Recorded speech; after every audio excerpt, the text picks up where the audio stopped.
Hey y'all, if you've been struggling to find a nice little hobby or just a really good metal detector in general, keep watching this video. I came across this one by Dr. Otek.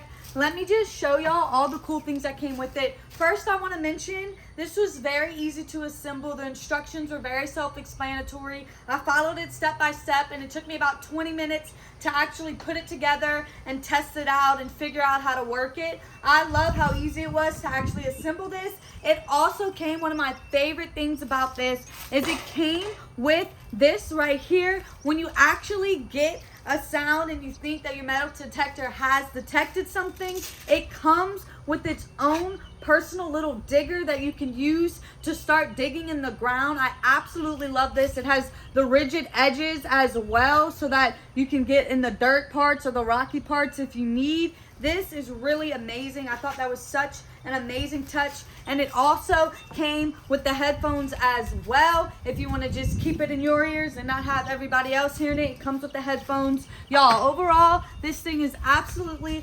amazing. I was just playing around with it in my yard a little bit, and I've already found a whole bunch of nails and screws I didn't even realize are in my yard. It has different settings as well. If you want it to detect specifically jewelry, you can put it on that mode, but it also has a whole bunch of different other modes as well. Overall, this is a really neat and cool thing in my opinion. I absolutely love it, and it would make for a great hobby over the summer. So go ahead, if you've been thinking about it, try it out. I promise you won't regret it. Thank y'all so much for watching this video. My name's Allie, and I hope y'all have a great day.